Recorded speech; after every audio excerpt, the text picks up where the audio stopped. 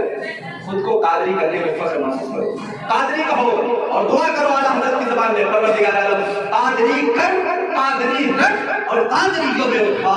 قادری کر، قادری رکھ، قادری کو بے اٹھا. قدر حق قادر قدرت تمہاں کے واسطے دعا کرے کہ پروردگار عالم آپ کو قادری بنا کے رکھے، قادریت کی شان کے ساتھ رکھے اور قادریت سے آپ کا خاتمہ ہو. اور آپ قادری ہیں الحمدللہ. کسی بھی چیز سے آپ مرید ہو، کسی بھی پولیس سے مرید ہو، آپ کو جب یہ سب مرید کرتے ہیں نا اسی وقت کہتے ہیں کہ کہو میں نے اپنا ہاتھ غوث اعظم کے ہاتھ میں دیا. یہ لفظ کہتے ہیں نا. حضور مفتی اعظم رحمۃ اللہ علیہ اعلیٰ حضرت کے صاحبزادے مرید کر رہے تھے، انہوں نے ایسے ہی کہا کہو میں نے اپنا ہاتھ غوث اعظم کے ہاتھ میں دیا. سبحان اللہ. تو ایک بندہ کھڑا ہو گیا، اس نے کہا حضور ابھی آپ نصیحت کر رہے تھے کہ نمازیں پڑھنا، جھوٹ مت بولنا، غیبت مت کرنا، چوری مت کرنا. اس نے آپ نے بھی کہا تھا جھوٹ مت بولنا اور غوث اعظم تو دکھ نہیں رہے اور آپ کہہ رہے ہیں میں نے غوث اعظم کے ہاتھ میں ہاتھ دیا. جھوٹ تو آپ ہی بول رہے ہو. آپ سمجھ رہے ہیں؟ سمجھ رہے بات. سرکار مفتی اعظم رحمۃ اللہ علیہ کو جلا لگا اور انہوں نے کہا آنکھیں بند کرو. بند کیا، آنکھ کھول دو. جب لوگوں نے کھولا تو دیکھا سامنے مفتی اعظم ہند نہیں سرکار غوث پاک بیٹھے تھے. سبحان اللہ. جن کا سلسلہ منقطع نہیں ہوتا، غوث اعظم تک پہنچتا ہے جس بھی پیر کا، تو پھر وہ کہتا ہے نا کہ میں نے اپنا ہاتھ غوث اعظم کے ہاتھ میں دیا تو وہ جھوٹ نہیں بول رہا ہوتا ہے. اس کا سلسلہ اتنا مضبوط ہوتا ہے، کڑی اتنی مضبوط ہوتی ہے کہ گویا کہ غوث اعظم وہاں سے ہاتھ پسارے ہوتے ہیں، آپ کی دستگیری کر رہے ہوتے ہیں اور آپ ان کے ہاتھ میں مرید ہو گئے ہوتے ہیں. آپ سمجھ رہے ہیں؟ سرکار غوث اعظم سے نسبت مضبوط کیجیے، آپ ان کی غلامی میں رہیے، اپنے آپ کو غوث اعظم کا دیوانہ بنائیے. آپ کی جب یہ 11ویں آئے آپ کے نام سے، 11ویں شریف کے نام سے آپ غریبوں یتیموں کی مدد کیجیے. اور ایک بات بتاؤں، یہ مدد بہت پرانی چیز ہے، کاجیا میرے دماغ میں آیا. جانتے ہیں یہ 10 روپیہ 20 روپیہ 50 روپیہ 100 روپیہ لوگوں کو دے کر کے اس کا پیٹ بھی نہیں بھرتا، آپ کا بھی ہو جاتا، آپ کی کھانے والے ہو جاتے، پہلے انتظار کیا میں نے، یہ سب بیکار کی ہو گئی ہے. اب اس کی ضرورت نہیں ہے، ہر آدمی کا پیٹ ابھی بھر رہا ہے. آپ اب اس طرح انتظام رکھ لیا کیجیے. آپ چند لوگ مل کر کے، جیسے ابھی ایک نوجوان کمیٹی نے مل کے کمرہ جلسہ کیا، الحمدللہ بہت خوشی ہوئی اور ان کے جذبے کو، ان کے حوصلے کو میں سلام پیش کرتا ہوں کہ انہوں نے اپنے دمخم سے پوری محنت اور کوشش کر کے مولانا حضرت نے بتایا برابر چرچا ہوتی رہتی ہے کیونکہ میرے دوستوں میں سے یہ لوگ ہیں، تو انہوں نے بتایا کہ ان کی محنتیں کافی رنگ لاتی ہیں، ہمیشہ اس طرح سے محنتیں کرتے رہتے ہیں. نوجوان کمیٹی کے لوگ جو ہیں اللہ تبارک و تعالیٰ ان کو اس کا صلہ دے، بدلا دے، دنیا اور آخرت دونوں جگہ یہ بدلا کے بہتر ہے. معاشر میں آپ صلی اللہ علیہ وسلم کی شفاعت نصیب ہو، غوث اعظم رضی اللہ عنہ کی دیوانگی میں مل جائے اور جتنے یہ نوجوان لوگ ہیں سب کو اللہ تبارک و تعالیٰ اپنے پناہ میں رکھے. تو 11ویں کی جب آئے نا ایسے ہی کمیٹی بنائیے چند لوگ کے لیے اور اب یہ طے کیجیے کہ میں یا ہم لوگ مل کر کے کسی ایک بچے کو اپنے گاؤں سے جو پڑھ نہیں سکتا ہے اسے پڑھا کر کے ہم اعلیٰ تعلیم دلائیں. بات سمجھ رہے ہیں؟ چائنا اتنی ترقی جانتے ہیں کیسے کر لیا ہے؟ جانتے ہیں آپ اتنے لوگ موبائل چلا رہے ہیں نا، اکثر لوگوں کے ہاتھ میں چائنا موبائل ہوگا، اکثر لوگوں کے ہاتھ میں. پیارے آقا صلی اللہ علیہ وسلم نے فرمایا تھا کہ جب علم اور کاغذ سے تو علم حاصل کرو اگر چلو کو مل کر چین جانا پڑے. بات بتائیے، علم سارا اتر رہا تھا مدینے میں، مصطفیٰ بھیج رہے چین.